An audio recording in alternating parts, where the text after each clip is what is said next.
ಅಮೆರಿಕಾಗೂ ಕಾಲಿಟ್ಟಿದೆ ಈಗ Iran Israel ನಡುವಿನ ಯುದ್ಧ. ಅಮೆರಿಕದ ವಾಷಿಂಗ್ಟನ್ನಲ್ಲಿ ಡ್ರೋನ್ಗಳ ಹಾರಾಟ ಆಗಿದೆ. ಇದೆಲ್ಲವೂ ಕೂಡ ಗಮನಿಸಿದ್ದಾರೆ ಇಲ್ಲಿನ ಜನ. ವಾಷಿಂಗ್ಟನ್ ಸೇನಾ ಕ್ಯಾಂಪ್ ಬಳಿ 2 ಡ್ರೋನ್ ಹಾರಾಟ ಆಗಿದೆ. 2 ಅಪರಿಚಿತ ಡ್ರೋನ್ ಹಾರಾಟ ಬೆನ್ನಲ್ಲೇ ಅಮೆರಿಕ ಕೂಡ ಅಲರ್ಟ್ ಆಗಿದೆ. ಈಗ ಮಾರ್ಕೋ ರೂಬಿಯೋ ಮನೆ ಬಳಿ ಇರುವಂತಹ ಸೇನಾ ಕ್ಯಾಂಪ್ ಇದು.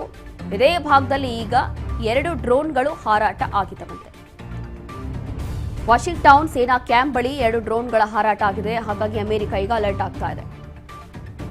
ಅಮೆರಿಕಾಗೂ ಕಾಲಿಟ್ಟಿರುವಂಥದ್ದು ಇರಾನ್ ಇಸ್ರೇಲ್ ನಡುವಿನ ಯುದ್ಧ. ಕಾರಣ ಏನು ಅಂತಂದ್ರೆ ಆಲ್ಮೋಸ್ಟ್ ಇಲ್ಲಿ ಅತಿ ಹೆಚ್ಚಾಗಿ ಸಪೋರ್ಟ್ ಮಾಡ್ತಾ ಇರುವಂಥದ್ದೇ ಅಮೆರಿಕ. ಹಾಗಾಗಿ ಈ ಒಂದು ಯುದ್ಧ ಅಲ್ಲಿ ಹೋಗಿ ಕಾಲಿಡೋದು ಅಥವಾ ಅಲ್ಲೂ ಕೂಡ ಪ್ರತಿದಾಳಿ ಹಾಕೋದು ಹೊಸ ವಿಚಾರ ಏನೂ ಅಲ್ಲ. ಇದರಲ್ಲಿ ಆಶ್ಚರ್ಯ ಪಡುವಂಥ ವಿಚಾರವೇ ಅಲ್ಲ. ಖಂಡಿತವಾಗಿಯೂ ಕೂಡ ಅಮೆರಿಕಾದ ಕೆಲವೊಂದು ಪ್ರದೇಶಗಳನ್ನು ಈಗ ಇರಾನ್ ಟಾರ್ಗೆಟ್ ಮಾಡ್ತಾ ಇದೆ. ಈಗ ಅಮೆರಿಕಾದ ವಾಷಿಂಗ್ಟನ್ನಲ್ಲಿ 2 ಡ್ರೋನ್ಗಳ ಹಾರಾಟ ಆಗಿದೆ.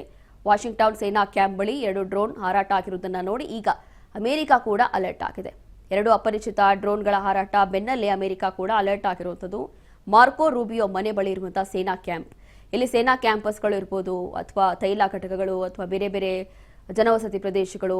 ಅದರಲ್ಲೂ ಕೂಡ ಈ ಹಿಂದೆ ಅಮೆರಿಕದ ಕೆಲವೊಂದು ರಾಯಭಾರ ಕಚೇರಿಗಳನ್ನು ಟಾರ್ಗೆಟ್ ಮಾಡಿ ಮಿಸೈಲ್ ದಾಳಿಯನ್ನ ಮಾಡಲಿಕ್ಕೆ ಮುಂದಾಗಿತ್ತು. ಡ್ರೋನ್ ದಾಳಿಯನ್ನು ಕೂಡ ಮಾಡಿತ್ತು ಇರಾನ್. ಆವಾಗ ಆ ಒಂದು ಡ್ರೋನ್ಗಳನ್ನು ಹೊಡೆದು ಬಸಾಕಿದ್ರು ಅಮೆರಿಕಾದವರು. ಈಗ ಮತ್ತೊಮ್ಮೆ 2 ಡ್ರೋನ್ಗಳು ಹಾರಾಟ ಆಗಿದ್ದುವಂತೆ ಈ ಒಂದು ಭಾಗದಲ್ಲಿ. 2 ಅಪರಿಚಿತ ಡ್ರೋನ್ಗಳ ಹಾರಾಟ ಬೆನ್ನಲ್ಲೇ ಅಮೆರಿಕ ಕೂಡ ಈಗ ಅಲರ್ಟ್ ಆಗ್ತಾ ಇದೆ. ಹಾಗಾಗಿ ಅಮೆರಿಕ ಭಾಗಕ್ಕೂ ಕೂಡ ಈ ಒಂದು ಯುದ್ಧ ಕಾಲಿಡೋದ್ರಲ್ಲಿ ಹೊಸ ವಿಚಾರ ಏನಲ್ಲ. ಇಲ್ಲಿ ಪ್ರತಿದಾಳಿ ಮಾಡಲಿಕ್ಕೆ ಮುಂದಾಗಿರುವಂಥ ಇರಾನ್ ಕೂಡ ಇಲ್ಲಿ ಕೆಲವೊಂದು ಜಾಗಗಳನ್ನು ಟಾರ್ಗೆಟ್ ಮಾಡಿಕೊಂಡು ಈ ರೀತಿಯಾಗಿ ಪ್ರತಿದಾಳಿಯನ್ನ ಮಾಡ್ತಾ ಇರೋದು ಗೊತ್ತಾಗ್ತಾ ಇದೆ. ಅಮೆರಿಕದ ವಾಷಿಂಗ್ಟನ್ನಲ್ಲಿ ಈಗ 2 ಡ್ರೋನ್ಗಳ ಹಾರಾಟ ಆಗಿದೆ. ಹಾಗಾಗಿ ಇಲ್ಲಿ ಅಮೆರಿಕ ಸೇನೆ ಕೂಡ ಸಿಕ್ಕಾಪಟ್ಟೆ ಅಲರ್ಟ್ ಆಗಿದೆ.